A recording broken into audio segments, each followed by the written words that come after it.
السلام عليكم، كي دايرين؟ لاباس عليكم؟ نتمنى تكونوا بخير وعلى خير، ومرحبا بكم في قناتكم مطبخ عالمي.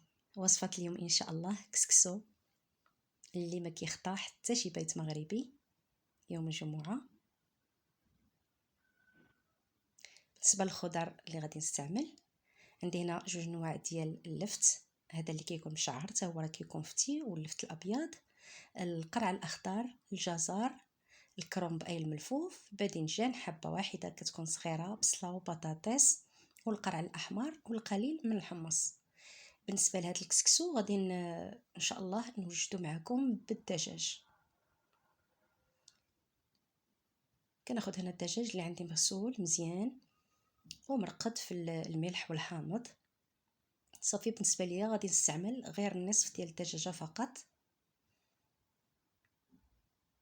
وبالنسبه للحم كتبقى حسب الاسره، واي نوع ممكن تستعملوا. عندي هنا الكسكسو ديال الحمامر كيجي زوين، داكشي علاش بغيت نشارك معكم ان شاء الله وتجربوه.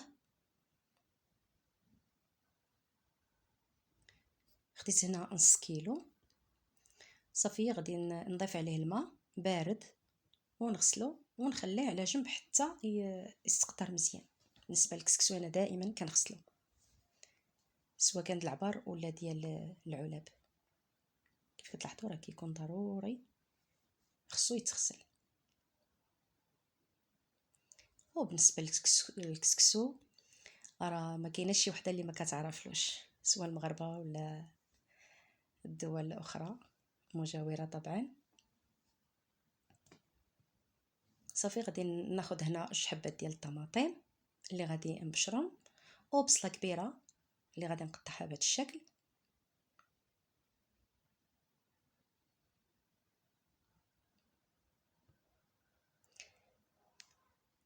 صافي بالنسبه للطماطم كتختار لنا لاصوص كتجي زوينه.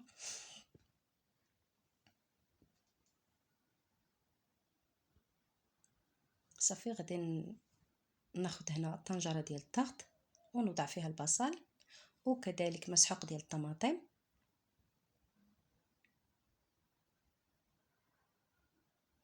وغادي نضيف عليهم الحمص.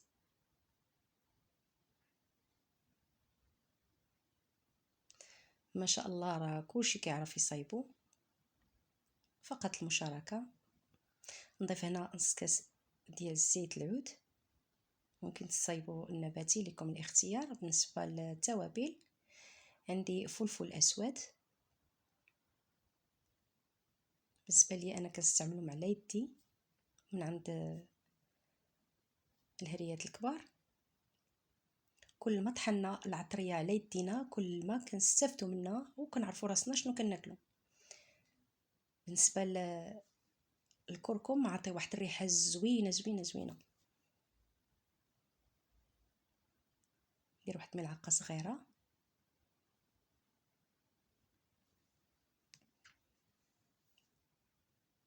ونضيف الملحه.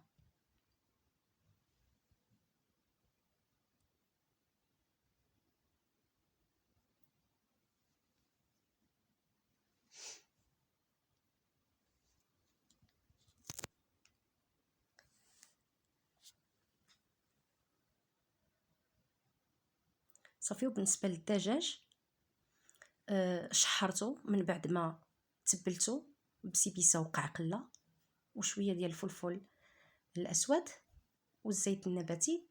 كنصوطيه، ممكن تقليوه مع البصله. صافي كنضيف عليه داك الزيت اللي صوتيت فيه الدجاج، كياخذ واحد التحميره. وبالنسبه لهاد الدجاج كيبقى هكا شاد راسو مزيان ما كيتفتتش، واخا تقفلوا عليه في الطنجره ديال الضغط كيبقى كما هو.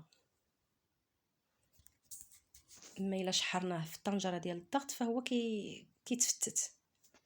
صافي كنمرق هنايا. بالنسبه للكسكسو ديالي انا دائما كنستعمل الماء سخون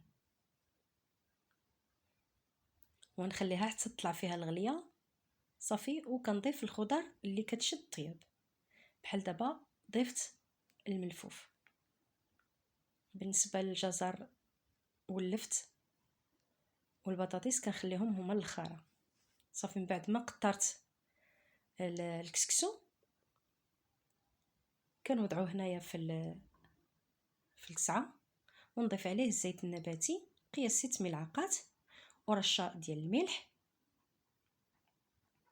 صافي نخلطو مزيان حتى ينسجم الملح والزيت، ونوضعوه في الكسكاس. وبالنسبه للبرمه عندي غليانه،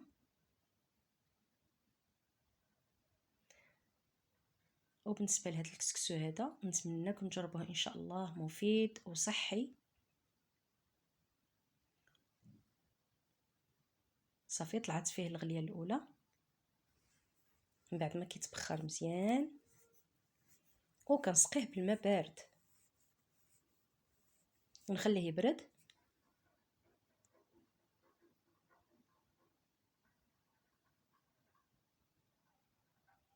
صافي نرجعوه عاوتاني مره اخرى البرمه اللي عندي فيها الماء طايب. ممكن تبخروا 2 مرات ولا 3 على حسب. صافي بالنسبه للخضر غادي نضيف هنا الجزر واللفت. صافي حديث الدجاج لقيته طايب، غادي نحيدو باش ما يتفتت، ونضيف الخضر اللي كتشد شويه طياب.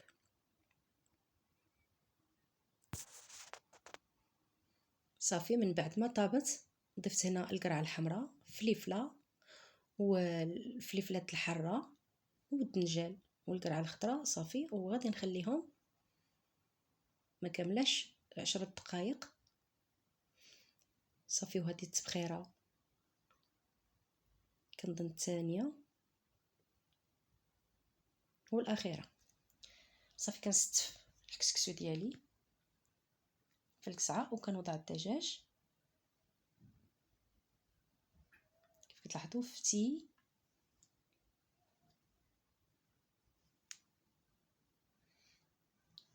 وهذا هو الشكل النهائي.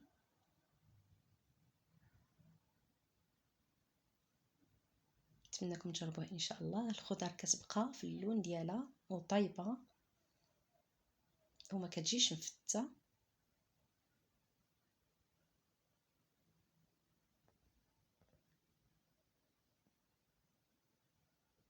نتمنىكم تجربوه ان شاء الله.